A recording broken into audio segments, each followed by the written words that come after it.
Hello, thank you. This is a father's advocate. I am here with DeVante Snipe and Danyel McBride. We are having just a tiny bit of technical difficulties, so we just ask for a little patience, and we do apologize for starting late. Thank you. This is a father's. Okay, if you guys can let us know that you're there by just putting something in the chat box. And we're going to get started in a few minutes because I do know that a few people did um, let me know they were waiting to get in.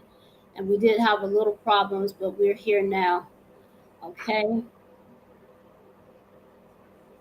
Okay, we're just going to wait just a few minutes.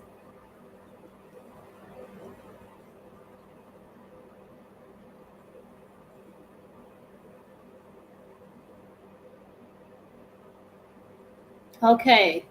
Shavanicio Kelly is on. Thank you. We're going to wait. Just keep a few more.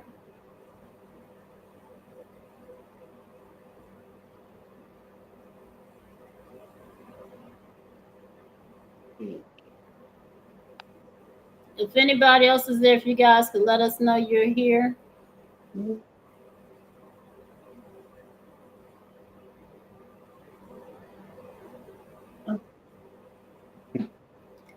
And for those that are listening, we did have some technical difficulties, so we are unable to. We was trying to live stream on Facebook as well as YouTube, but we had some difficulties, so we're only on YouTube. So if you have the link, if you can share it with individuals that we're going to sit on Facebook, we're now on YouTube. Urban Spice Magazine just signed in. Thank you for signing in.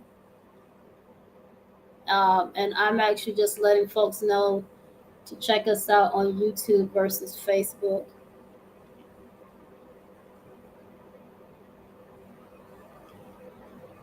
Okay, well,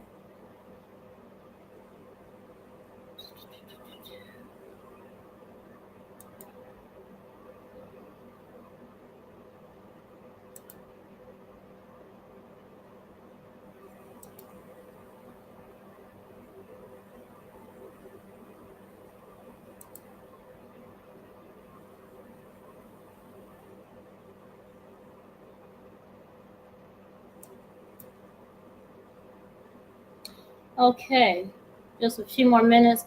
Hey, did you guys let folks know you're on YouTube instead? I did post it on our did.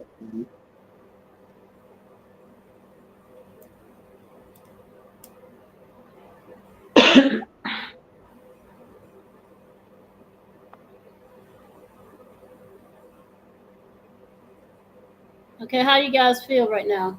Comfortable? Uncomfortable, but a little nervous. Yeah. Do you think this is an opportunity to kind of finally tell your story? Um, let the world know what's happening. Maybe it's a form of therapy. It definitely is a form of therapy. That's why it was so easy for me to actually speak about it because I Yeah. was already talking to people. I just wasn't talking to the world. Yeah, so this would be my first time really talking about it. Um, I talked with some family members about it just recently. um, but this would be my first time really talking about it. Yeah. Okay. Hopefully, we can actually make an impact today. Yes.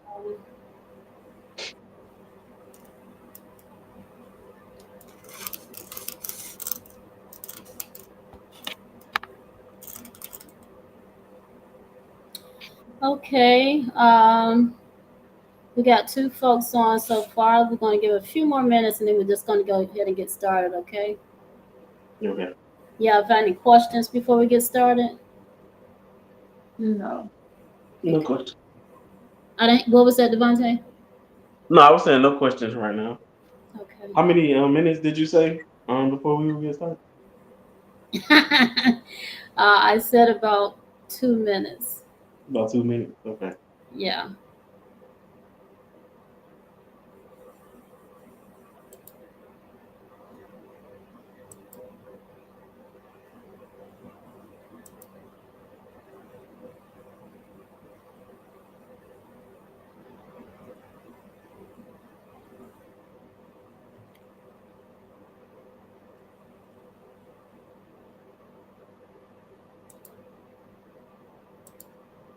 Okay. All righty. All right. I think that has been about 2 minutes. I think. All right. Let's go ahead and get started. Hopefully, folks will join us a little bit later. Um, I, I want to start by just introducing DeVante and Danyel, just a little bit about the story, and then you guys can answer questions, talk about your stories. I ask you a few questions.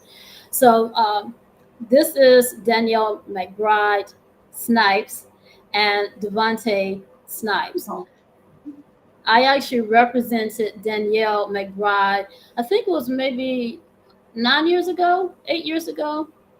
You guys, with your anniversary. I didn't hear you. What was that?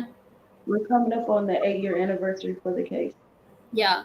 So I represented Danielle in a case that was something I actually prayed for. I prayed for a case like this. And I can talk a little bit why I prayed for it. But essentially, Danielle and her husband were charged with child abuse. It was actually endangering a child's life.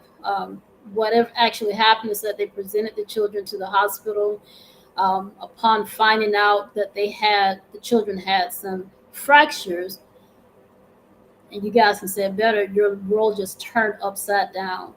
They had fractures. The children's rib cage was broken or fractured. The femur was fractured. I think it was a skull, damage to the skull. And at the time, the children were only 6 months old. Um, and so we started the case, and this has been an 8-year battle. And most people, in my experience, were just assumed you guys had committed some horrific injuries to these children, but we believe differently. And so this is, I say, your story. Is that an accurate summary of what happened? Yes. That's pretty much. Okay.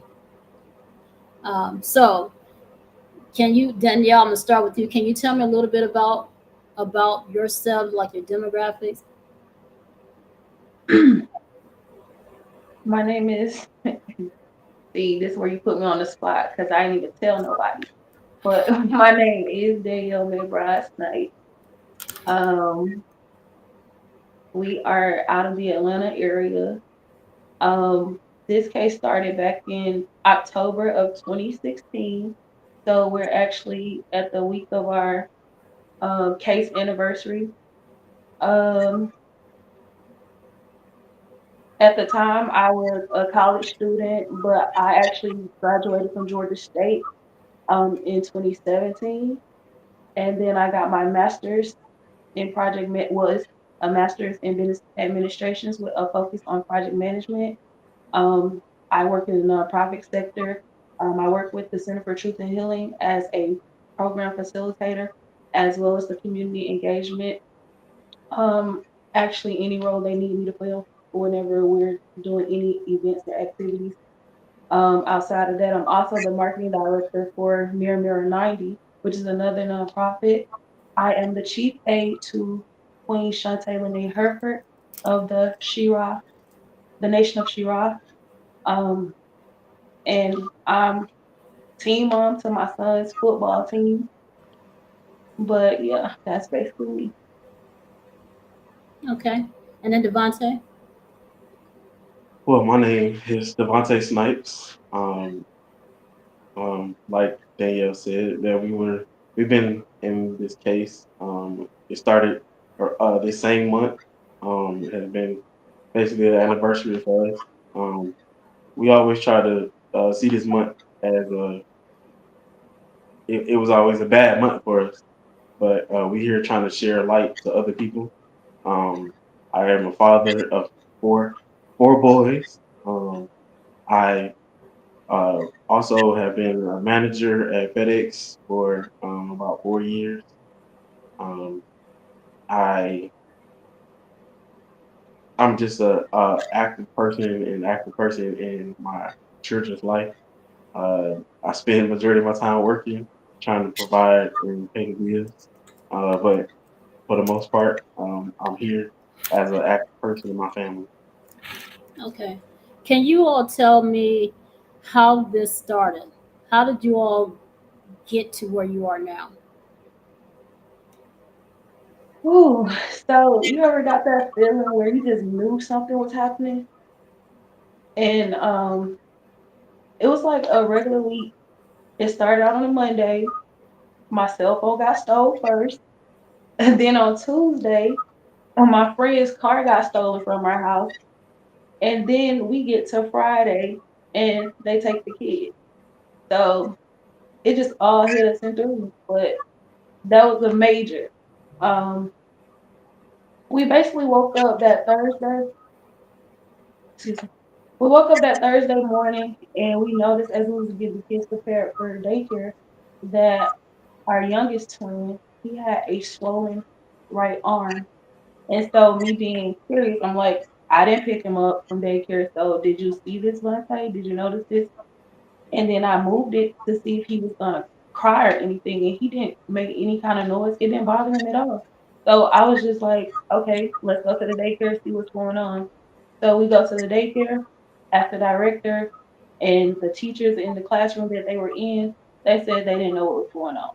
And at the time, I was at Georgia State, so I had an exam that week and I couldn't miss class. So I was like, okay, he's not in pain. So I'm gonna leave him here real fast, go take my exam, and then I'm gonna come back and get him, and we're gonna go straight to the hospital. Um, I end up telling Vontae, and he was at work, so he asked me to wait on him. We waited on him. Then I realized that we didn't have any gas money, so we had to get gas money from his mom at the time. And after that, we went directly to the hospital. We got to the hospital. Being that I was concerned about Draylon and his arm, I also was concerned because Daylon was actually teething. And we wanted to make sure that's what the fever that kept popping up was teething. And so we asked them to look at both of the kids.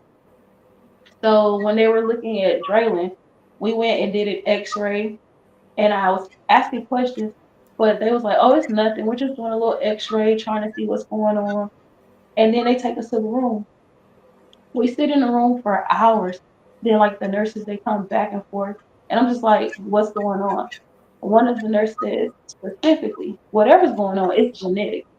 And I was like, okay. So I'm just thinking like we're gonna have an answer now. We've been in here for hours. It's probably like 12:50 at night. And we're still waiting. Nobody ever said anything. It was just like we're still running some results just to see if everything's okay. So I'm like, okay, cool. 4:50 a.m. comes, DFACS, the security guard, they all bust up in the room like men in black. And I'm just like, what's going on? So she stands there and she was like, it appears that your son has this, and this fracture. And we just in shock because I'm like, the only other place that our kids are at when they're not in our presence is at daycare. When I'm at school or work, they're at daycare. So I'm not understanding what's going on. First thing is like, we hear all these cases about people abusing kids at the daycare. So I'm like, I know these people that put their hands on my babies. And that's the only thing that's running in my mind. So me being a concerned parent, I asked them to do an X-ray on Dalen. They tell us these are the same fractures that Dalen has. But he has a fractured rib in addition to all the other fractures that they said that Drayman had. Um, Not only did they rush in the room and start just bombarding us with that information, but because we had been waiting for so long, I literally had Draylon and he had Dalen. I went to sleep and I placed Draylon in his car seat because I didn't want my baby to be on the floor. I know he would have just rolled off on me or something. And that would have really gave them a reason to come at me because he don't drop fell on the floor. When they came in, they happened to see that he still had Dalen on him while he was asleep. So they tried to use him as well. Like, why are you not holding this baby, but you holding this baby? Oh wow. And it just like really threw me off. And then when we do go in to be investigated, the first question that comes out of the investigator's mouth is, what daycare do they go to? So we tell him the daycare, and his answer was, oh, I know Miss So and so. I know Miss So and so that is the owner of that daycare. And from then I already felt like there was a conflict of interest because you know this individual. So it really got deep after that investigation. Um, me being concerned after that, I'm just like, so how can we proceed? Like, what's going on? They told us that they're taking our kids and we had to leave the hospital. The defense worker told me specifically that I could call my mom to come get my oldest son because supposedly he had nothing to do with this case. So Wait, they was like, I could call my mom to come pick him up. But then after my mom comes all the way up here to get him, she finds out that they already placed him in foster care. And not only placed him in foster care, but they don't even have access to my kids. They literally kicked us out the hospital and then composed all these other accusations in addition to the lies that they already had spread about fractured or abuse. Um,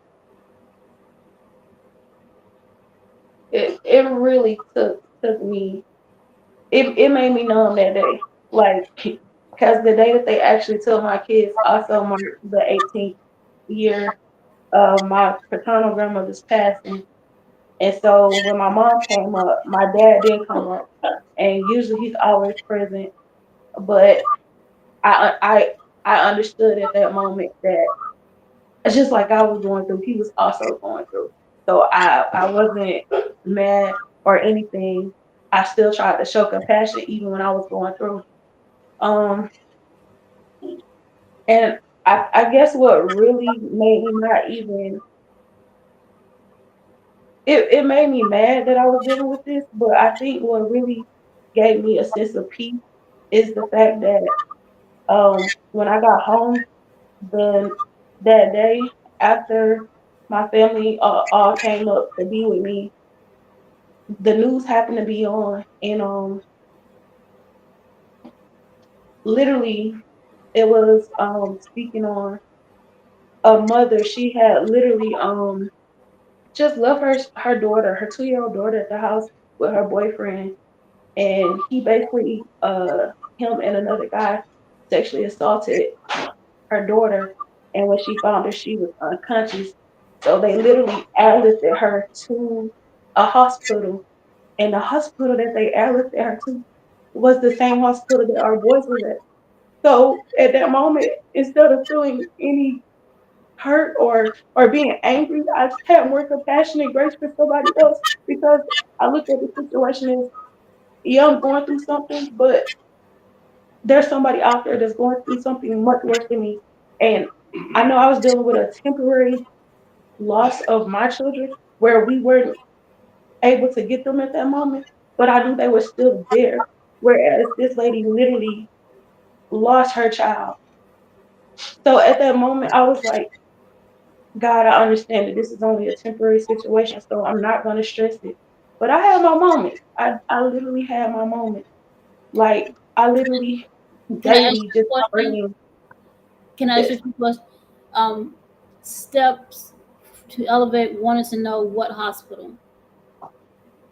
The hospital that my children were at was Children's Healthcare of Elviston. So it's still part of So, Showa. Yeah. mhm, And then uh, how old were the children? I'm sorry. How old were the children when this started? They had just turned 6 months old. They Okay. were 6 months old. So can you tell me what happened? Like when you were talking to these folks, what time of day was it when you first got there? So when we first got there, it was like in the evening. I want to say around about 6, because I had to wait for him to get off and then meet up with his mom. Um, and when they came with that information, it was 4:50 a.m. the next day. After having us wait for hours, they pulled that on us. At what point did they start saying anything to you? Hey, we're concerned. We have some fractures. At what point did they do that? So it was at no point did they come and say any of that. The only thing I heard that entire night was from one nurse, and she was like, whatever's going on is genetics. And she left it at that. After that, we didn't see anybody else for a while. The only time they came was, oh, we need to go take you down to the x-ray room. We did our x-rays, went back to the room, waiting. While But you were waiting, were you thinking, oh, this could be something serious, or we're just waiting? This is a hospital. What were you guys thinking at that time? as long as we had been waiting, we really thought it was something serious. We was like, because literally the month before, we had picked him up from daycare and he had a swollen testicle. So the way we even came across taking him to Elviston is because when we picked him up and he had the swollen testicles, I took him to the hospital where they were born at. But after waiting for hours with them, it was like we don't have the equipment that would basically be sufficient to assist with the infant his size. So we want to transfer you to Elviston. So they literally had us transported by ambulance to Elviston. And as we were doing waiting, that was like in September. While we were waiting to do that, they found out that he supposedly had um emergency hernia that they had to take care of. So we ended up taking him to have surgery at Elliston that following day. And I remember it was because he had surgery the day before my oldest son's birthday. So then a month after this, we are in this situation. But I mean, this is all an assumption. But during the time that he had that surgery in September, when they went in to do surgery, they said that when they opened him up, there was nothing, they didn't find anything wrong. Yet you told us it was an emergency hernia. And because they didn't find anything, we got a letter in the mail from the medical insurance their insurance saying that they were going to pay for the claims that the hospital made. So I also felt like that could have been another reason why, but we'll never know. Yeah. Um, but from there, everything just went all downhill. Once we were interrogated by the cop, my mom came up to try to get my oldest son. They had already put him in foster care. They kept my kids in the hospital for 2 weeks before releasing them to their foster parent. Um, Can I can I ask you a few questions? So you sat there for hours. Nobody said anything. A nurse came in and said, whatever it is genetics, right? She never Yes. nothing, said why it could be genetic, nothing like that. nothing, She didn't say we saw fractures, none of that. none of No, that. none of that. So, What was crazy is the only time that we were asked any information was at check-in. Other than that, they didn't ask us anything else. They didn't ask us our medical history, the kids' medical history, none of that. so after sitting there for hours upon hours, your next contact was them accusing you of child abuse. Is that right? Yes. Yes. Can you? I want you to give details. I mean, I know because we've been in this battle together for some time, but can you tell me what it was like hearing that after sitting there for so many hours, and what questions did they ask you? Yeah. So in my case, after sitting there for so long, I had just gotten off work, so I was pretty tired, to be honest, from work and everything. So I had fell asleep around maybe like 11 or midnight, and I hadn't fell asleep with one of the twins in my arm.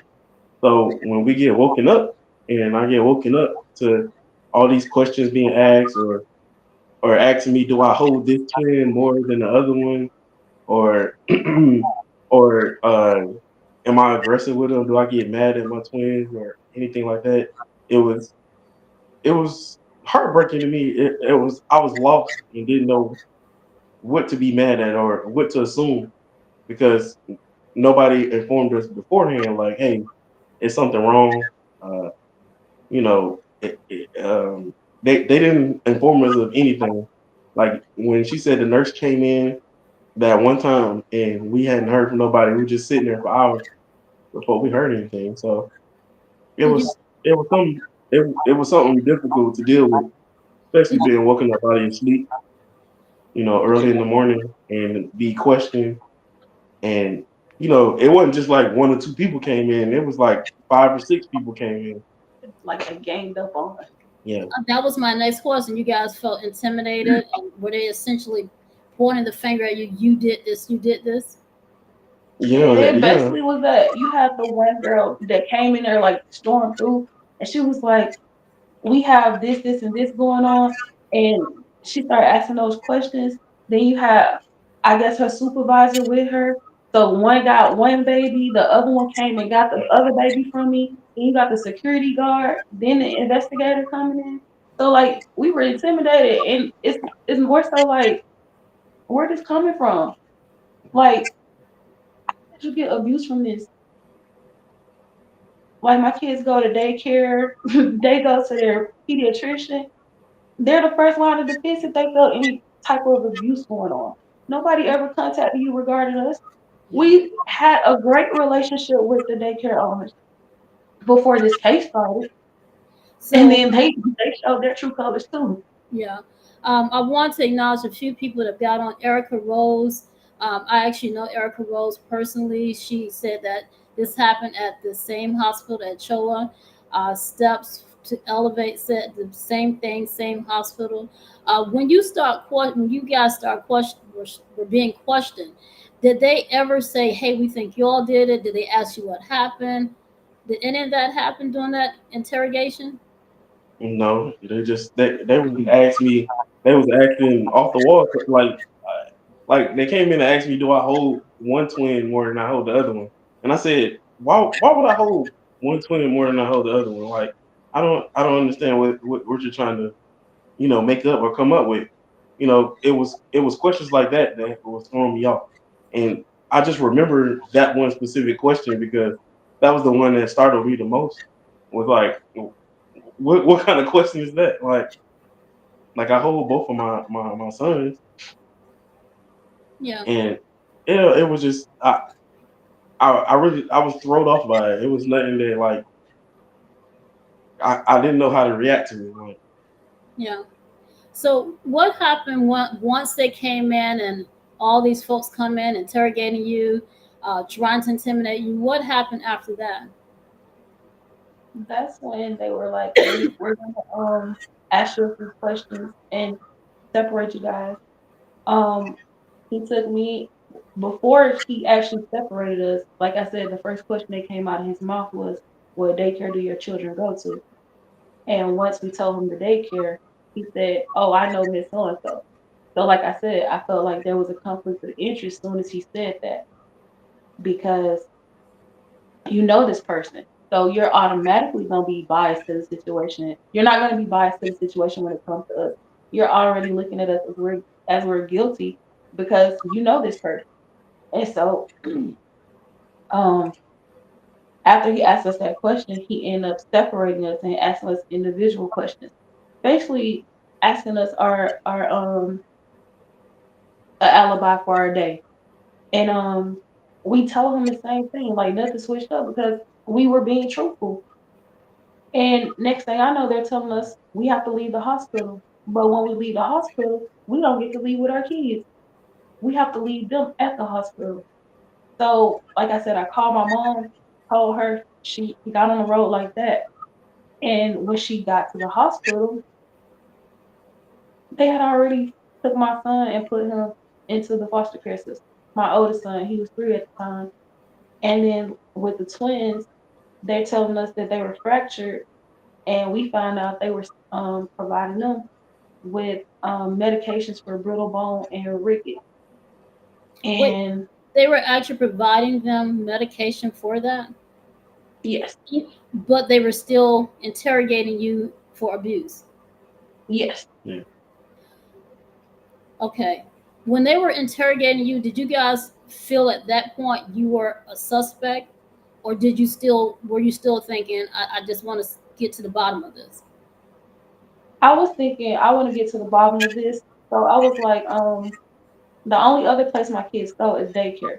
Now, I wasn't trying to say the daycare was at fault, but this is all I know because this is the only other place that my children go. Besides when they're not at daycare, they would be at my parents, but that was very rare because we literally had them all the time. And when I mentioned that, he just looked like he was like, "Oh, I'll go talk to them and see what's going on over there." And so I was like, "Okay, cool." He do his thing, I'm gonna do mine. So I went to go reach out to Bright from the start, or Bright Start, whatever the name was. And when I contacted the lady that was over it, she was like, we'll start an investigation. And so as we got later into the week, I found out that he told her to cancel the investigation because he said we were going to jail. And mind you, me and Vontae never had any type of criminal history. Never. I've been a law-abiding citizen. So to actually have a sheriff come to my door and tell me that they're serving me a warrant for my arrest, that is traumatizing to the point that if somebody knocked on the door, we ain't answering. We're not answering. They just stuck at the door because that is so traumatizing. So literally, we end up going to jail, and this man never investigated the daycare. Why do you Instead, say? Why do you say he never investigated daycare? because when I looked at the discovery, when I looked at the discovery, it was the opposite. On top of that, like I said in the beginning before this case started, we had a good relationship with the daycare owner and the teachers. When I say everybody flipped the script on us, except for one teacher, and that was the teacher that taught my 3-year-old. She was like, I don't have any harsh things to say about that family. That child came from a happy family, and you could tell because he was always happy. But everybody else, the one teacher, she tried to make up the lie and said that she was the one that told me to take my son to the hospital during the incident in September where he had the swollen testicles. And he basically coached her through the process because he told her chose, but he don't know what they didn't know is that I took them to what was Rockville at the time because I always took them to their actual their birth hospital first, and the birth hospital was the one that told me they basically transferred us to Troll. Um, in addition to that, even the daycare owner tried to play in our face and say that and just basically slander our name all through that discovery. So And it's like, essentially, everybody started to believe the doctors, even though nobody had any proof or evidence, right? correct. Correct. What kept you holding on? Why did you just give up and say maybe we did do something? Now with that, he literally was like, look, just to save you, I will literally tell them that I did something just so we can be done with this and the boys can come back home. Yeah, because I was so distraught about the kids being taken away from us because, like I said, they removed us from the hospital, and when we went to the parking lot to the car, we had empty car seats in the back. We had just gotten Halloween costumes and stuff for our kids for Halloween. So going back to the house with all of this stuff and no kids was very hard. But um, I really didn't sleep good for about 6 months while this case was going on. So you got to think throughout the holidays. I was I didn't know what to do with myself. Like I just didn't have my kids to celebrate the holidays with. I didn't know what to do. Like that having your kids taken away is is something that I don't think any person would take lightly. Like and so at that point I was just like I was like, oh man, I just do something so we can get the kids back, like, and try to come up with something to say, hey, this might have happened, or because I just want my kids back. But Did I you feel? know if, but I Did you? know if I did that, Hmm. you know, eh, negative consequences. I know I would be locked up, or it, and I was just like, I know I can't do that, and I got to keep fighting. And it was at a point where I did want to give up, like I did. Um, Did you feel like DFAGs and police officers were trying to force you guys to admit that you did that? yes, most definitely the police officers um, that investigated us. That was probably one of my toughest times. Really, was the being interrogated, because And you, it was something. I'm like, being interrogated and someone tells you, hey, you're not a great father, um, because I didn't know these injuries happening, is a hurting feeling. It made me angry. It made me distraught and like clueless of what to do, powerless. yeah, I didn't know what to do. yeah. Um, Step to elevate asked how long you guys sat in jail. So When was it? he was a week. I sat in there for a week I was in there for 36 hours. until I bonded out. Yeah. I was in there for 36 hours, but when I say that felt like the longest time of my life, but I ain't gonna front. It was the best sleep because that's all I could do.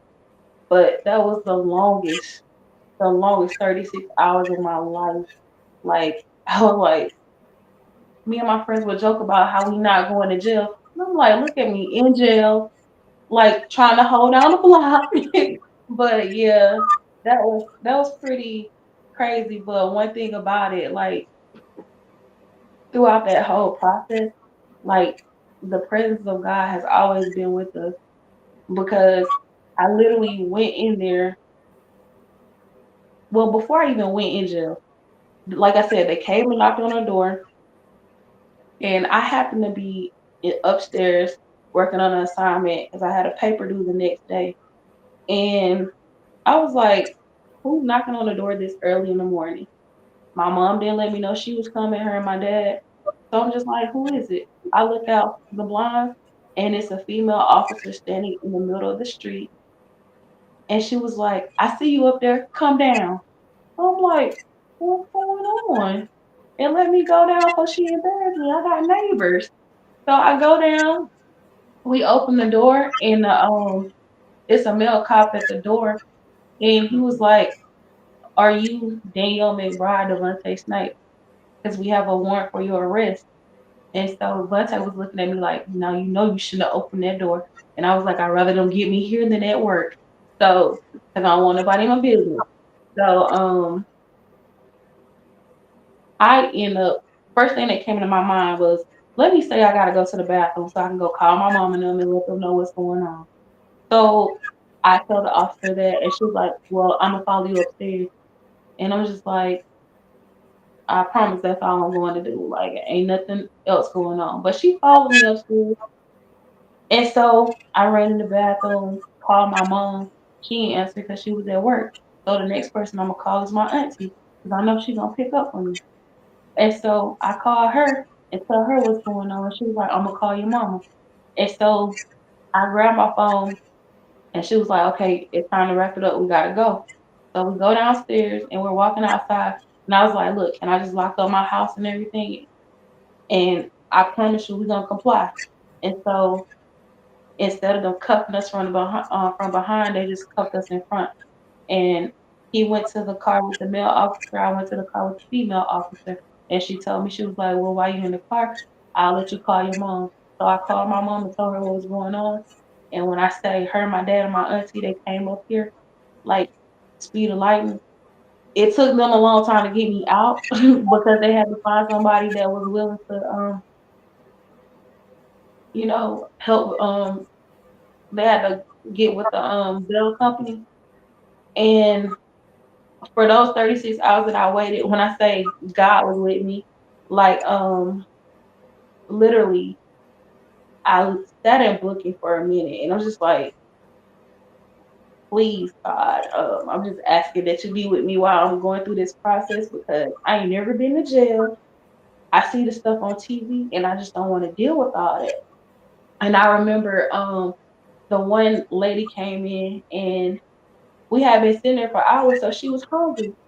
And so she asked the guard, she was like, when we gonna eat?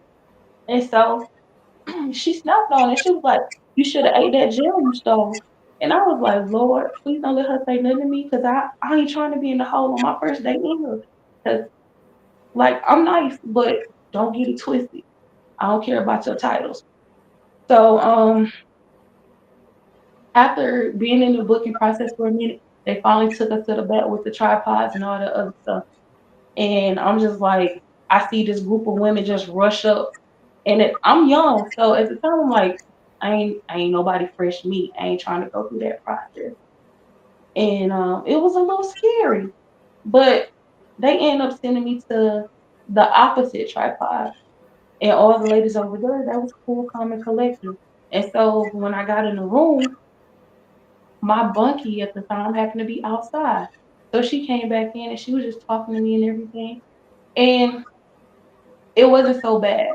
But where the presence of God came in it is because when I say that day that I went in, they was like they don't even do recess or anything on that day in particular. But on that particular day, they went outside and to do recreation. And instead of them just playing basketball or whatever they do for recreation, they decided that they actually wanted to do devotion. Mm. And one of the inmates walked up to me and she basically prophesied on me. I never met this lady, and she just came and she was like, "You in here for your children, ain't you?" And I was like, "Did she get my information? Somebody, slid in my stuff?" Because I don't know her from a can of paint. And she was just like, "I just want you to know you're gonna be all right." And so we left it at that. And next thing I know, we go from that to me waking up to jail breakfast. So I just knew I just couldn't be there for more than 36 hours. So I'm grateful that God only allowed me 36 hours because I was just like, if this is your way of telling me that I need to go on a diet or something, this ain't it, God. Cause yeah, jail food ain't for me. The water was cloudy. I was not drinking. I was just gonna be in there dehydrated. Like I just didn't understand. Like um outside of that, like I said, 36 hours. As soon as I heard that door click and they called my name, I ran up out of there and I wasn't looking back. I was like, take me where I need to go, mama. I'm hungry. And it was Vante. We had to wait on him. He was in there for like 7 days. And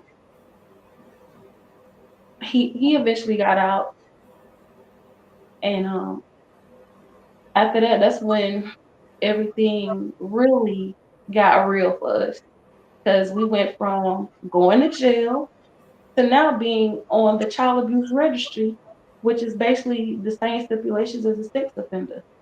So Um, I want to talk to DeVante, but before we do that, for those folks that just came on, can you all tell folks what exactly, like, what were the fractures? How many fractures? Where were they? What were you all accused of? Okay, so it was like 12 different fractures. I can't tell you the scientific name of them, but I will tell you it had to do with the skull, the right arm and the left arm, the right leg and the left leg, as well as the rib cage. And I think for one of them it was like the collarbone area, but it was like 12, 13 fractures Yeah. For each child, right? for each child. Right. And your oldest child didn't have any injuries at all, or fractures at all, right? Didn't No. have any fractures at all.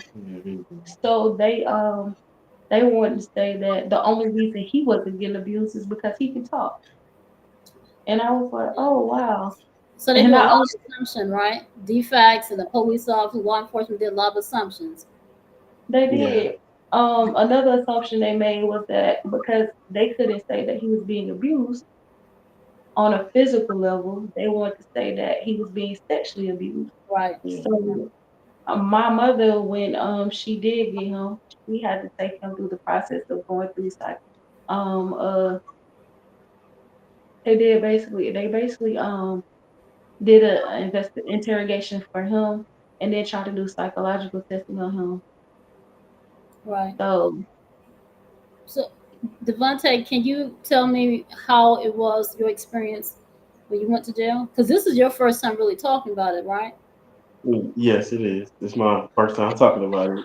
But my experience in jail was um, the first I went in. I knew, hey, I never been to jail before. That was my first time going to jail.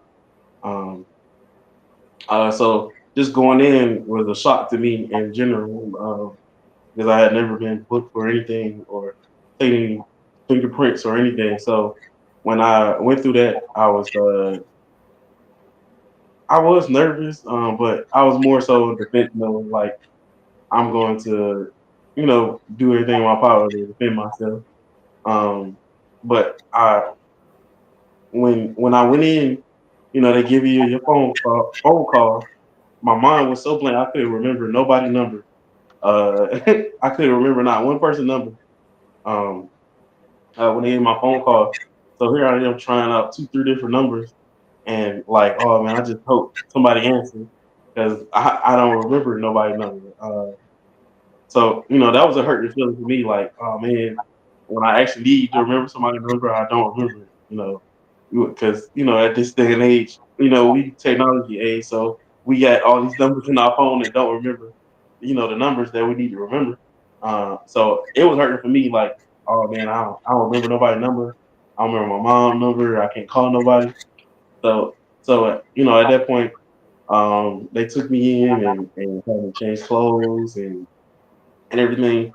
I went to my cell, and it was like uh, I was just in there like, God, how long I'm gonna have to be in here? And every day went by, I was just like, I couldn't sleep, so I was up majority of the time that I was in there. Did not sleep for like the first 3 days. I didn't sleep for the first 3 days. Then I finally went to sleep the fourth day, and they wake you up early in the morning to for breakfast. And I'm like, nah, I'm trying to wave them off, and they like, oh, you got to get up anyway because it's cleaning day and stuff like that. So just going through that was an experience for me because I really didn't talk to too many people, but the guys I did talk to was just like, most guys ask you, hey, what you in here for? So at first I was like, man, I don't want to talk about it right now. Like that's not something I want to talk about. Um, but when I finally did open up and tell somebody, they was like, man, I don't know what I would do. I would go burn something down, go, fight somebody or do more crimes, than being patient about it. Most people will lash out about it. Most men would lash out about our situation. Um, I have my own form of lashing out. So, uh, for me, it was a hard situation. Um, but me going through jail, I wouldn't say it was easy, but it was most definitely like, oh man, I ain't finna go take no shower or I'm a I didn't have no money on my books or anything, so I'm like, oh man, I'm a little musty, man. But so I'm like, man, I gotta go take me a bath, one of the days. So I think about the fourth day is when I was just like, man, I gotta go take a bath. Like I smell terrible. So man, eventually I'm like, I can make it through, and then that's when I finally talked to my mom. She called me through the jail, and I got to talk to her and figure out when can I get out or anything. And then that's when I also talked to Danielle and figured out that she was already out. So it was like I got to talk to her on the phone, and I was just trying to get out of jail because I was just like, I can't be sitting here. Thanksgiving finna come. We trying to eat good, so I was like, I'm like, I can't be sitting in here. That was my whole thing because I know, when the holidays come, they gonna leave you in there. They're not gonna come get you out or let you out. So that was just my whole thing. That was my whole experience with jail. Yeah. Just trying to navigate it. How did you guys know this was a temporary situation? I didn't. I mean, We did not I know. didn't know it was a temporary situation. I was just like, I was praying that it was, that it could be over with fast as possible. Like, And as much as it does say that it's a temporary situation, it didn't feel like it because we had to wait for years. years. Like to me, temporary is okay, 48 hours, you good.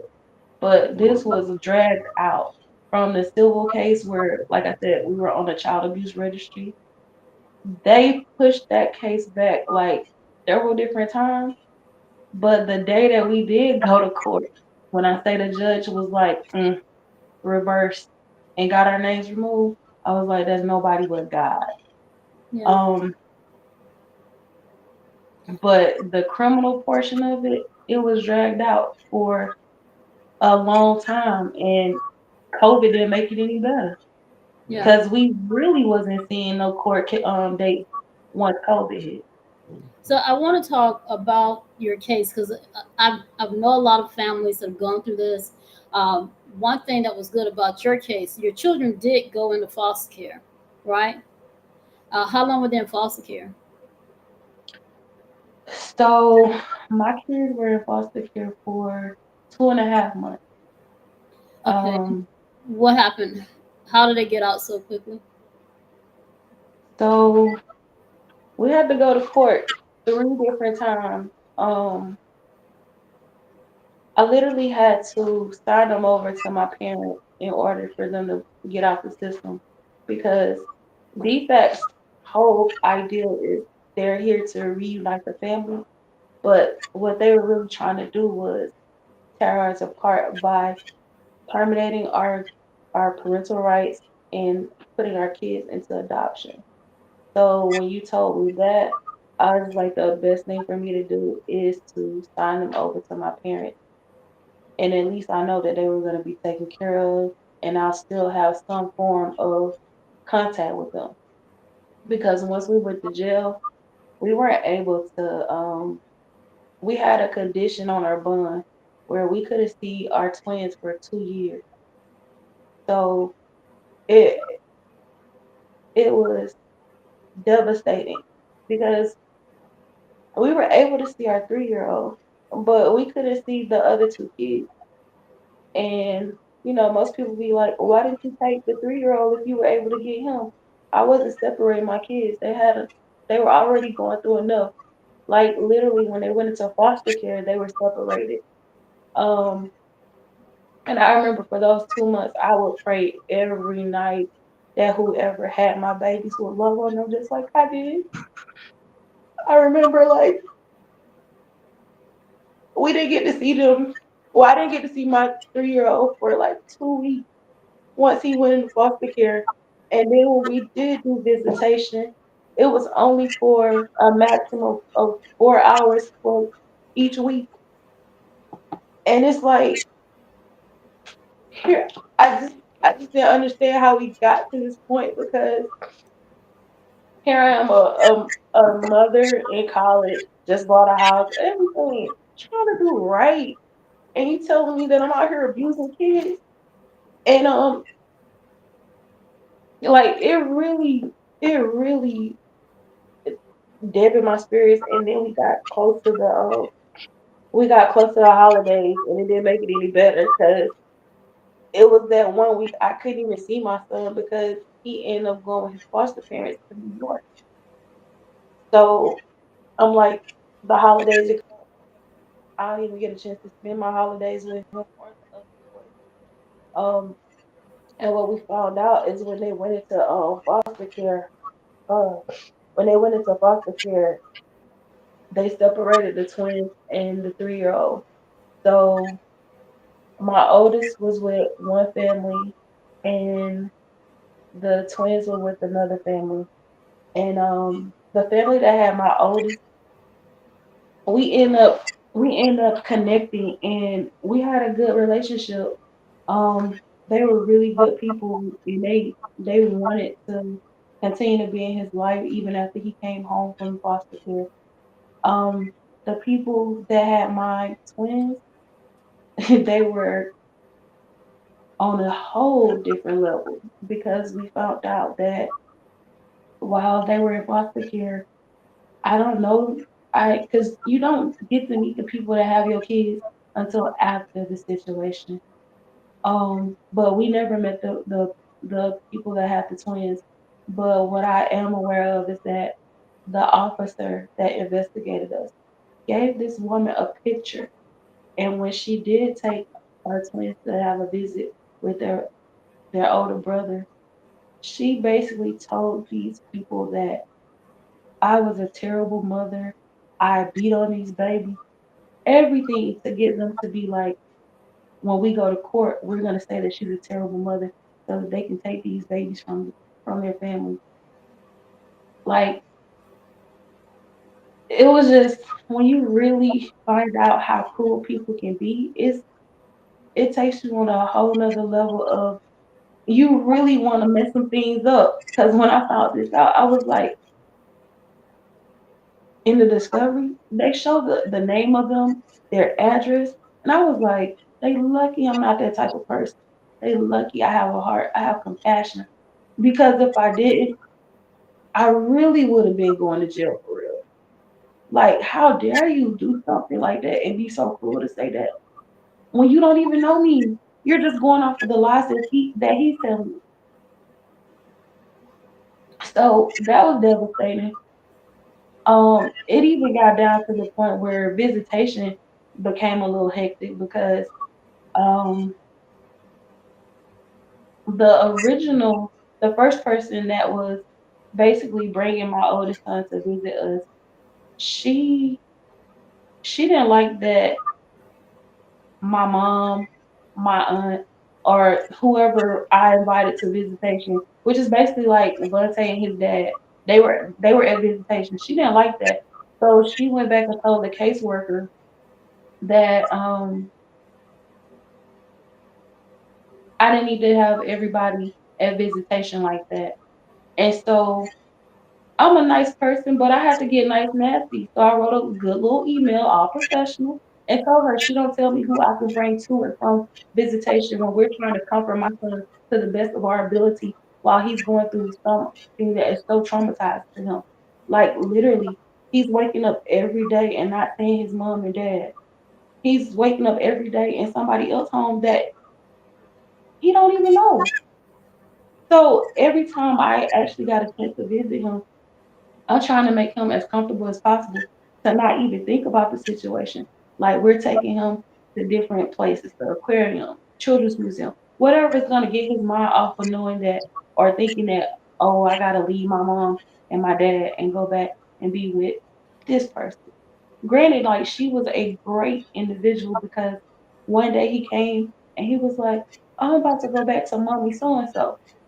And it kind of hurt me because I'm like, you're calling somebody else mommy? I'm mommy. But that's when I had to, like, take a breath and tell myself, like, hey, if he calling her mommy, that means she's doing a wonderful job and she's doing it just like you would. So we not gonna sweat it. She loving on him just like you would, and that's what you prayed for.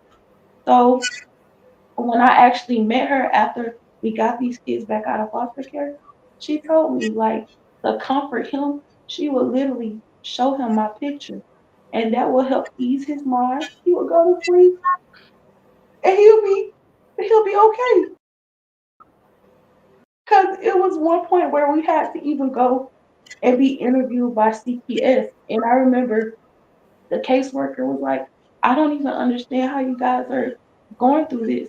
Like, you guys seem like you come from a great family. And in my head, I'm like, we do.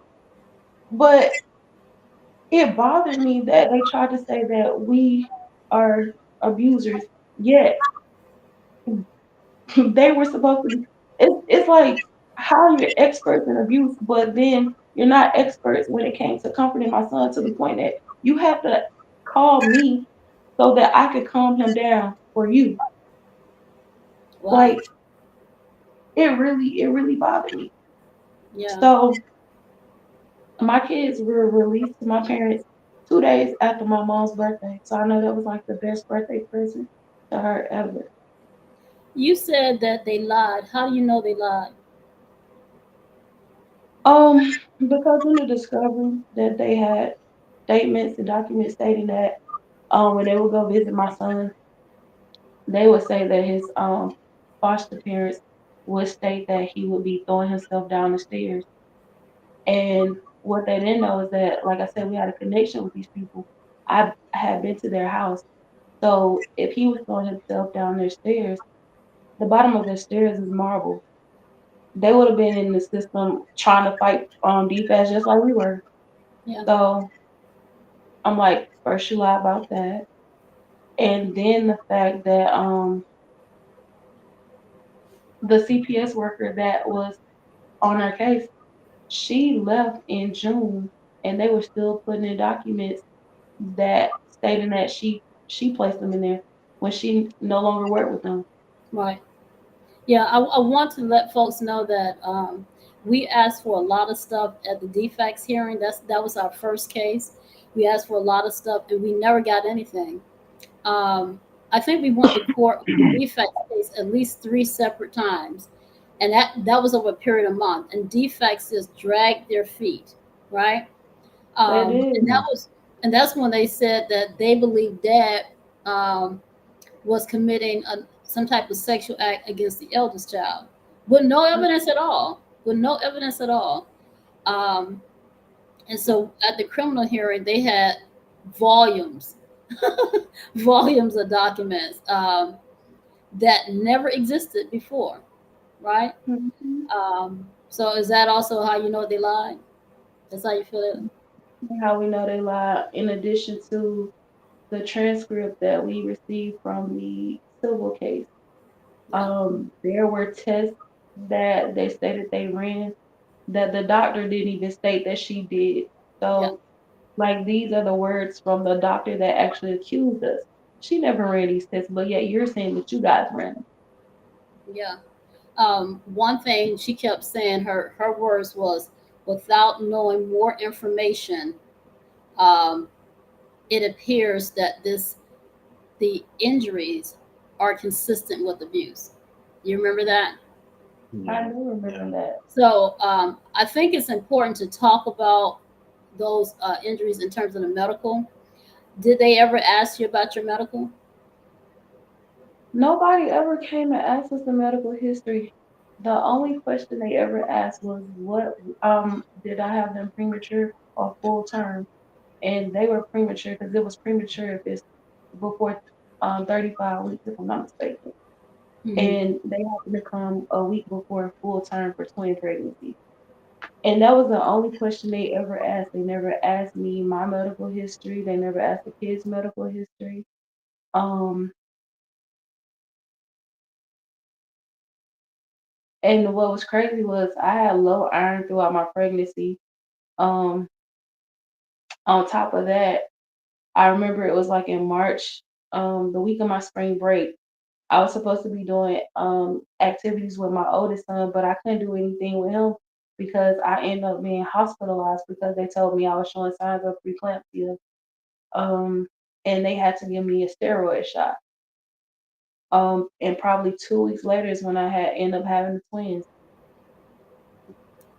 Um, did they ask about the children history, medical history? They didn't ask anything. And I didn't ask anything. So the children, one of them had surgery just like less than 30 days before, right? That's correct. Correct. Yeah. And then your birth, you had a difficult birth as well, right? You had some consent, some issues during your birth, during the pregnancy and the labor, right? Yes. And they never asked that. Never asked it. And then what we realized once this case started that it's a lot of things the doctors don't say if you don't ask for your medical record. Like I said, we didn't know that they had low vitamin D at Mm, birth. We didn't know they had jaundice. Um, and we were told that because it wasn't severe, they don't have to mention it to you. mm, So that's why we would recommend anybody always get your medical record. yeah, Don't wait until you have to be in this predicament. Like once you leave that emergency room, before you leave it, you ask for your medical record. mhm, yeah. Okay, so um, you remember we got the doctor to change her testimony. Remember We at the did. court hearing? Yeah, that was very pivotal because the doctor was, if you remember, she was very, very smirk and almost arrogant. You know what I mean? Yeah. Saying it's abuse, it's abuse, it's abuse. But she actually did change her diagnosis. Do you remember that? Yeah. Yeah, she tried to say that they had healing fractures that looked like they were at first originally she said that they looked like they were a week old. Then when she actually recanted her statement, it went from being a week to saying that the injuries were at the time of birth, like from the time of their birth. And Yeah, I'm just like, if that's the case, I wasn't the first person to hold my kids. The doctors were. yeah, yeah. I remember that. So a few things that I think parents should understand or know going into that is not to say so much. Would you agree? Yeah, I Yeah. agree. Yeah, because what happens is that a lot of times parents are trying to figure out what could happen, and oftentimes they use that against you. Is that what happened with you guys? It definitely did. They were Yeah, definitely. Because when I actually went to do my interrogation, I wasn't thinking, let me tell them that they can speak to me without my attorney. Because at the time I did have an attorney. And I'm just in there answering questions, trying to be as accurate and consistent and truthful as I can.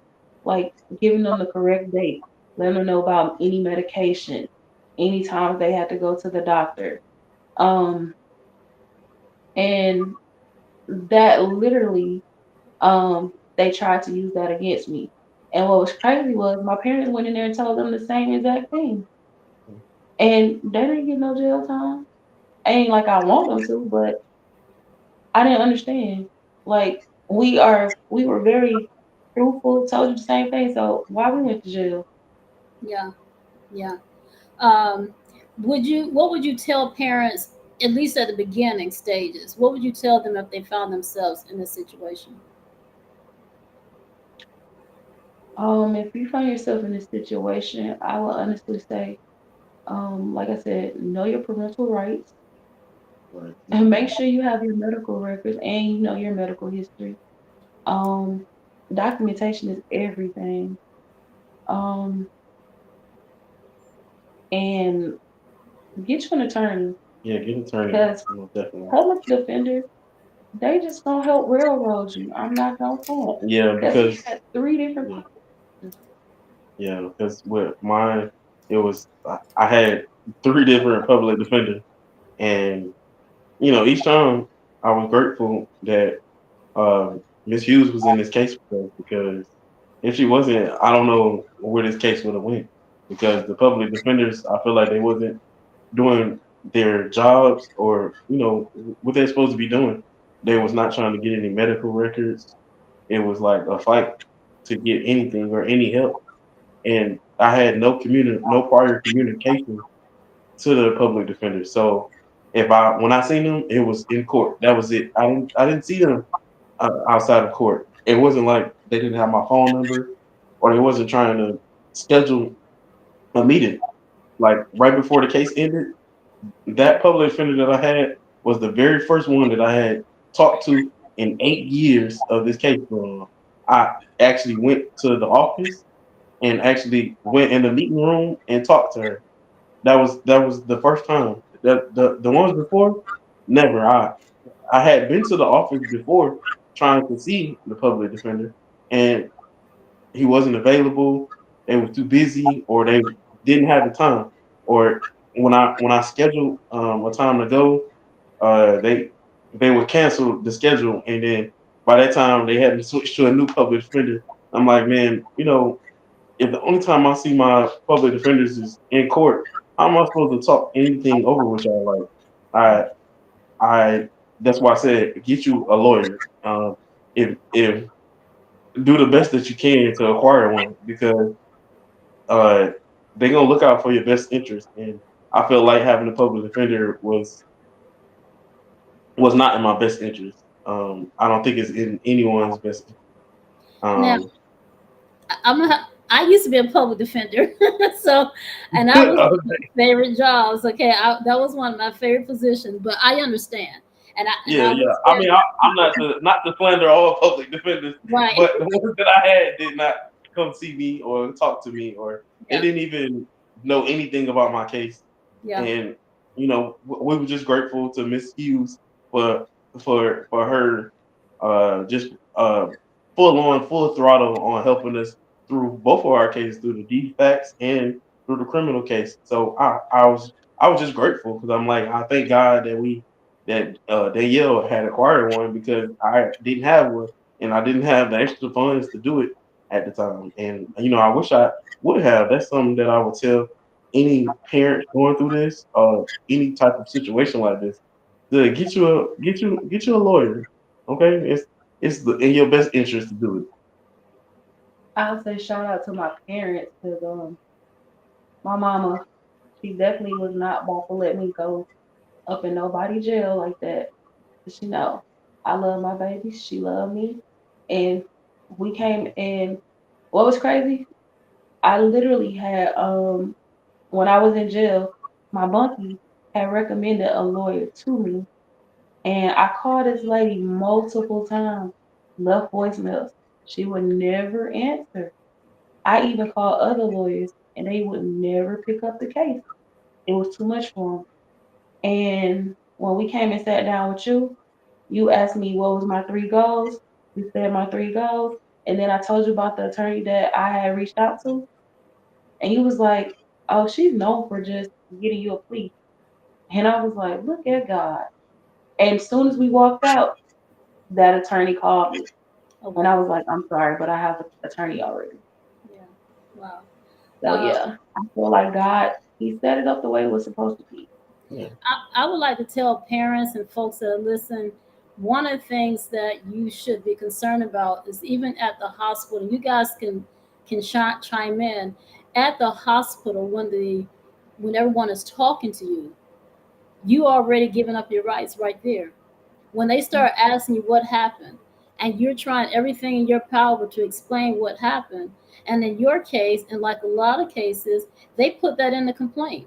Oh, they Mhm. said he was with auntie, or they said they was with daddy or granddaddy, or they said they were, maybe one of the twins rolled on top of the other twin. They put that in the complaint, and because none of it appears to be plausible, it has to be abused. And I think by virtue of the fact that you kept coming up with plausible explanation, that worked against you. And you have a Fifth Amendment right to remain silent and not to actually incriminate yourself. Would you agree that the best way to handle these cases, even from the beginning, is just to maintain your position? I don't know. I don't know, Yeah. no matter what it is. I don't know. I did not do anything. I have no idea.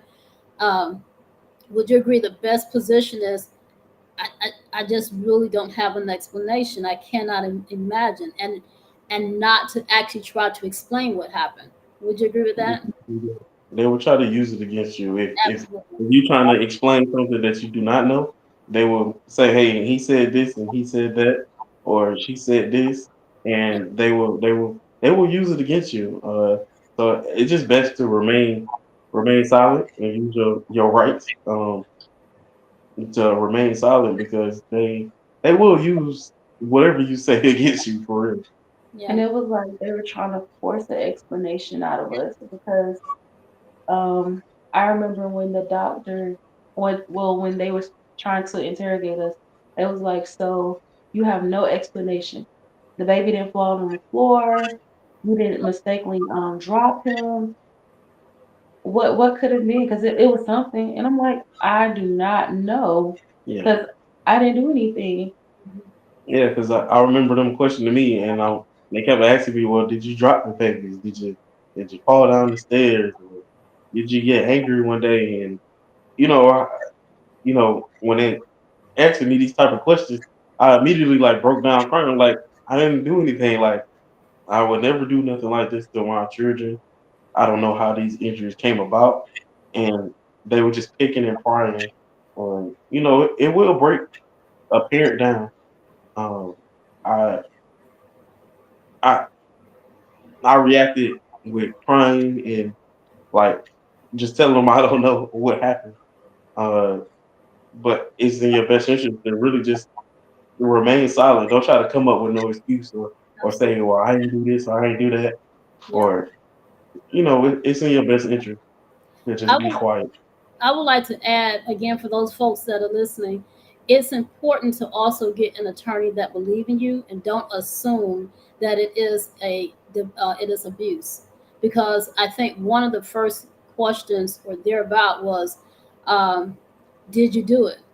And we start looking at other explanations, um, how this could happen. And if you guys remember, I prayed for this case. I think I told you at the beginning.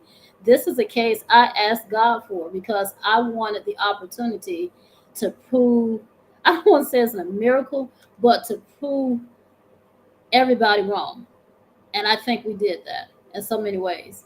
But I think it's important to get an attorney that actually believe in you or believe that there is a plausible explanation for the fractures. Would you agree with that as well? Mhm. Yeah. Um, how long did this case last for you guys? Mhm. If I'm being truthful, um, to this month would have made 8 years, but it officially ended on March 14th of this year. And Can it was crazy because at the beginning of the year, I was like, well, for one, I had a close friend that prophesied. She was like, "Your kid's coming home," and I was like, "Okay," because I was like, I already know. I just don't know when. And so I remember in January, I received a call from you, and then you was like, "I got an email. You got a plea." And with this plea, they basically was trying to give us 10 years with 3 on probation.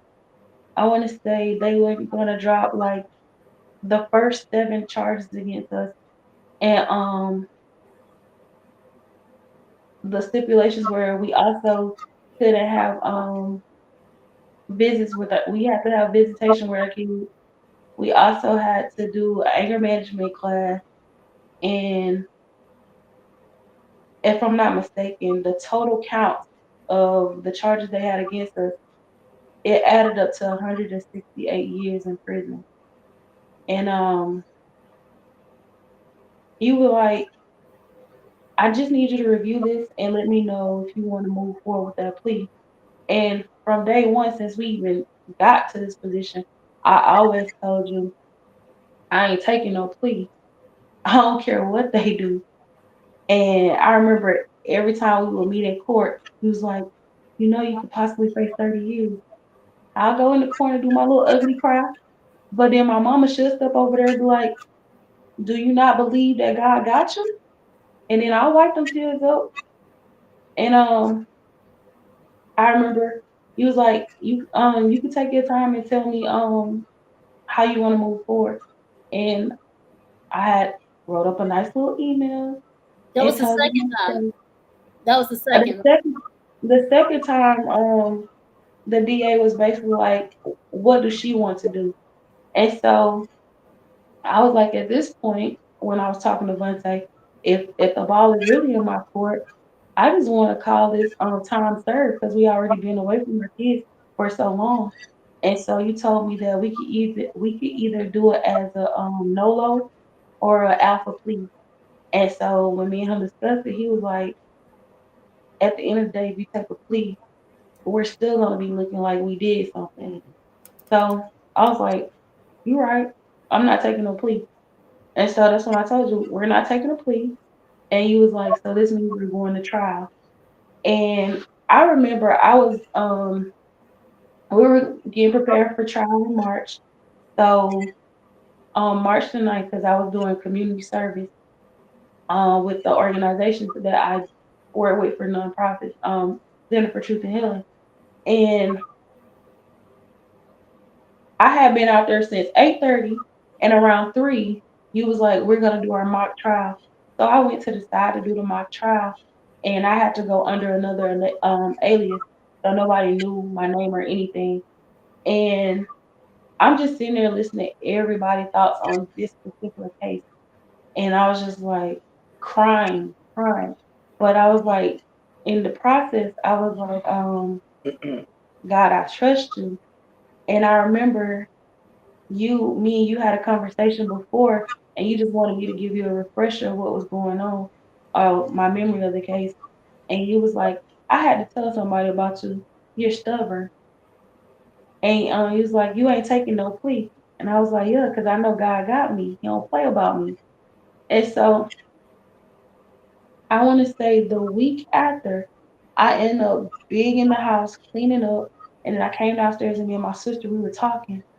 And while I was cleaning up upstairs, I had literally picked up his phone off the floor, and I saw that he got a text, and it was like, "Let me call you real quick. I got some really good news." So I woke him up out of his sleep, and I was like, "What is this your public defender?" And he was like, "Yeah." And he just brushed it off and went back to sleep. So me and my sister we was down here talking, and then I got a call from you, and he was like, "Are you sitting down?" I was like, "No, but I can." I was like, "What's going on?" And he was like, "It took me so long to call you because I was over here yelling and crying. I just want you to know they dismissed your case." And I couldn't do no but scream out and cry myself. And I was like, I told you God don't play about me because we were literally a week away from doing 2 weeks in court. Yeah. And I had already imagined, I was like, Lord, I just don't even know how this trial about to go. Based on the mock trial, everybody told everybody but one individual said not guilty. And the only reason she said guilty was because she wasn't paying attention to the notes. And in my head, I was like, I don't need to deal with a juror that does stuff like this. So God. Right. But God didn't even let me step foot in the courtroom. So I was grateful. Like all I could do was be like, it was nobody but God. Yeah. Yeah, He was on time. yeah. And my experience with finding out that the case was dismissed was basically like preparing the weeks before. I basically had called majority of my family members because I'm originally from Detroit. So I had to call my grandma in Detroit. I had to call my dad that stays in Texas, and I had to call my mom. She lives here with me, and tell everybody like, a couple weeks away from trial. Like, this is what I'm facing. This is the plea they presented to me.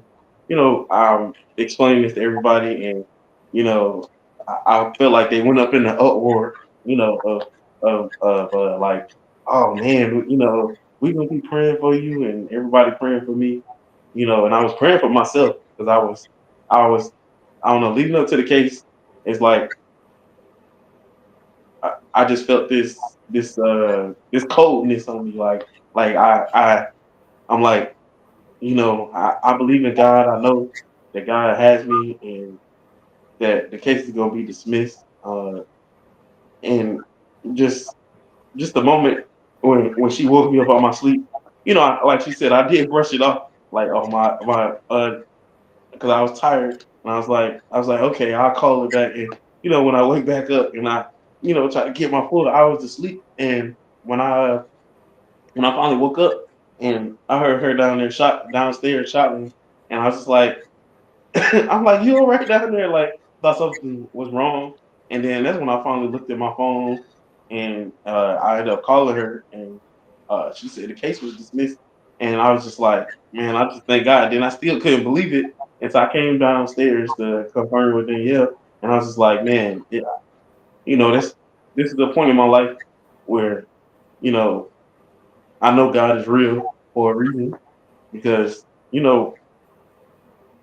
eight years long of us going through a case and it being dismissed, it was such a big uh, burden release from us of just having to go through trial and repeating the same thing we've been asked for 8 years was my big thing because I'm not real vocal about it. But hopefully, today we really help somebody out with just understanding our case and understanding their steps forward because um, just the case being dismissed was not a shocker, but it was like confirmation. Hey, did you went through this to help somebody else? You went through this to grow, to be better, and show somebody else that you don't have to just lash out or lose faith in God for all the stuff that been going on in your life. You know that you've been through all of this, but you've been through all these things, and that it's gonna always just turn out better. Yeah. As long as you stay steadfast and you continue praying and you continue just being better and continue to show love to people. Um, because like we explained, we never been locked up before or we never did anything criminal or even been to court before. So just going through this process was something devastating to our lives. But Mm. we came out on top. We came out on top, Yeah. and our outcome has turned out, you know, the best way possible that we could have thought of. What will you tell parents who are listening or maybe going through this? What advice do you have for them? I wanted you, if you know you didn't do anything, you stand firm in your belief of trusting that you didn't do anything. Like don't let anybody tell you what you did when you know you didn't do it. Um, so stand firm in your faith. Um, and it really does take a strong support system, a village, because literally every time I went to court, my mom, my dad, my auntie, they were right there with me. Literally, my like the first time I went to court, it was the whole family. But the judge was like, if y'all don't keep them kids in school, everybody going to jail. So my dad was like, oh no. My grandma was like, I'll watch the kids. So she stayed behind. But my mom, my dad, and my auntie, they were like always at every court appearance. Like sometimes my dad would sit outside and I remember at the last court date we had, the officer ended up talking to my dad and didn't know he was my dad. And he was telling them Really? my mom and my auntie because they was giving him this death stare while he was on the stand. And he was like, yeah, it was those two ladies in there. I don't know who they are, but they was just looking at me too hard. And it was crazy. And then even the doctor that accused us, she never knew what I looked like until she came to court. Hmm. Other than that, I didn't know her, she didn't know me. But yet she accused me. Hmm. She hadn't even And spoken to you, right? She had never even spoken to you. never Yeah, spoke to me. We never never spoke seen of her it. at the hospital the entire time. Yeah. Step to elevate asks, how did you guys celebrate the homecoming? Or Ooh, have you celebrated yet? we haven't really had a We, homecoming yet. yeah, it's still a big adjustment It's a for big us adjustment. having all our kids back because we do have four boys at the house. Yeah, we started out with three and ended up with four. Yeah, so we have four boys at the house. So we still trying to get adjusted between we got football and two of the boys play football. So we still trying to get adjusted. So we really haven't settle all the way down. The house get real hectic with the boys here, but we excited and we up for the challenge. So we basically been remodeling and trying to get their rooms, set in place, get everything organized, all their clothes organized, and Yeah, they um, had a lot of stuff. My mom yeah, was like, as soon as they let y'all go, you're taking everything. yeah. So So they boxed up everything. yeah, so we just trying to get settled now, and we're really thinking about celebrating soon to have a big invite all friends and family. to come celebrate with us, but we really just trying to get adjusted. It was a big adjustment for both of us, Yeah. just being able to have our kids home. So it's a joyous feeling to have our kids back, and then it's like, hey, yeah, we got to get more organized. We got a lot more stuff in the house. Yeah. We got to just get the organization together. I think that was the biggest thing in Yeah. getting our schedules and everybody's schedules together. So I mean, we haven't been able to celebrate, but we did have a small gathering though. When they first came back, we had a small gathering where we had some cake and pizza and wings and Basically, stuff. what they like. Yeah, what they like, the We food kept that it they a little like. bit surprised because they always ask like, "Mommy, when we coming back home?" And I didn't have a date. I didn't know what to tell them. Yeah, yeah, So it was like my oldest son when they would come visit us. Every time he leave, you could tell his attitude, his energy just changed. Not to say that he didn't like being with my parents, because they literally let them have their way. But he he wanted to be home with us. yeah. So he would his whole mood would change and he would cry and my heart just went out to him because I'm like, I can't do nothing. I couldn't do anything besides let him go back with my parents. And Yeah, it was such a hard time. Really, just every time they would come down and visit us, it was such a hard time having them leave. Like, I'm not big on trying to cry in front of people, so most of the time I would just like go upstairs and go in my room or something, or try to avoid. I still would say bye and everything, but I'll try to go in my own little space. Because I'm like, man, this is such a hard feeling to see your kids grown up. We didn't get them back until the twins are 8 now, and it's like, man, they got their own personalities. They doing their own little thing. They all different, and so it's like, trying to get adjusted to all of that, and basically building a relationship again with our kids has been our biggest challenge, and we've been working towards that to the best of our ability. Yeah. Is getting used to the change of just having them home.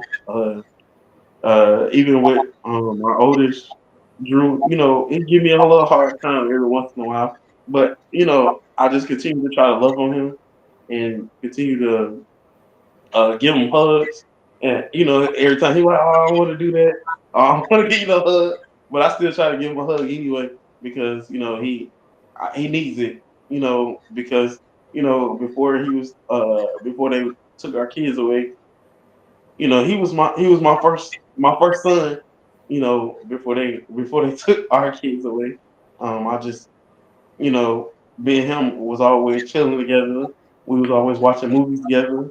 So him being back now, you know it's a challenge, but we're doing the best that we can. Like Yeah. when it comes to that. So just being adjusted right now is our biggest thing. And we preparing for the holidays, so it's just a lot. Like it's a lot that we're doing right now.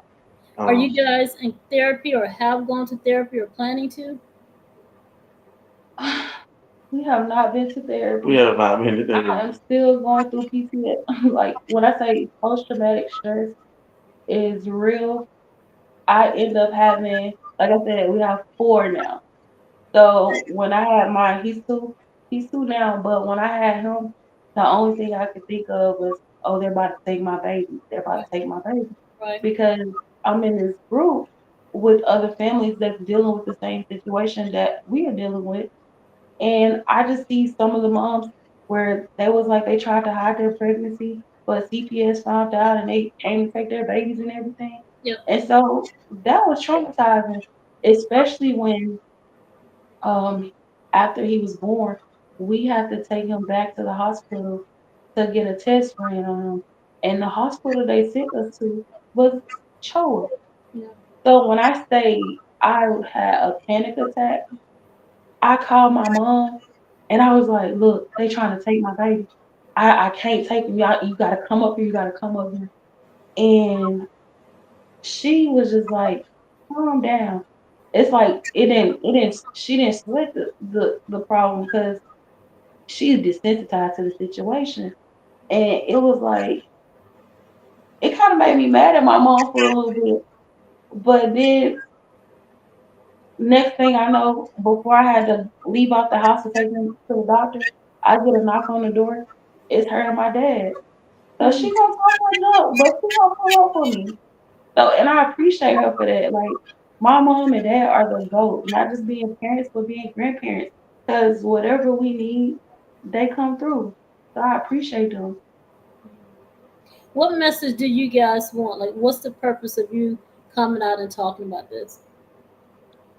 Because I witnessed that it's a lot of families that's going through this same situation and they don't have the support or the resources to know how to get through it. I actually was able to talk to another individual that got accused by the same doctor, and her scenario is completely different from mine. And that's why I know I'm blessed because she was married to her husband. He ended up having to go to jail, and the whole thing with defects was if you divorce him, we'll send your kids back to you. Exactly. And then the closest relative they had was his mother, and she stayed out of the country. So in order for her to get her kids back, she literally tried to do what feedback said, separate herself from her husband, and it still didn't work out like she wanted it to. So when I look at my situation, I'm just like, we are blessed. Yeah, we have like three was a big number for us because every time we went to court, it was three times about the situation. Three times to try to get our kids out of foster care, three times to even get the bond condition removed so that we could see our kids, three times to even try to get this case dismissed. Because the first two did demurs, like they denied them basically. But then I still trusted, no matter how many denials, I still trusted that we would have a dismissed case. Okay. I know one of the things you did want is to make folks aware of it and do as much as we can to bring awareness that just because children have fractures, even being so young, that doesn't mean it's abuse.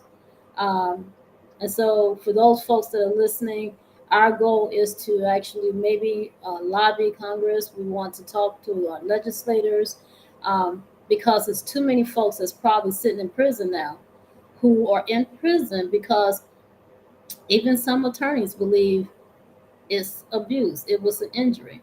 And I think you have to think outside the box. It's not always what it looks like. Would you guys agree? I Mhm. definitely agree. Totally agree.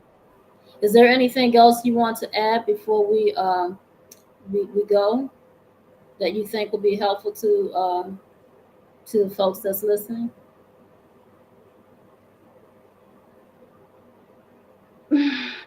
No. Basically, like I said, like trust the process. It was times where people would be like, I feel like your attorney could do a lot more for you. Or you need to find a new attorney. But Gosh, one thing I know, you can't rush anything. So I just trust the process and we're where we are now. yeah. Okay. Well, before we go, I do want to let folks that are listening. This is something that is passionate to me. Like I said, I pray for this case. Um, if you all find yourself in this situation or know someone that is in this situation, my advice to you is, or suggestion to you is, one, get with someone that believe that this could be medical, that it could be something else. um, Keep your mouth closed. If you don't know what happened, the answer to their questions is I don't know. And stay steadfast on that. I know if we were blessed in our case, we did have an expert. You want to get an expert that work in these type of cases.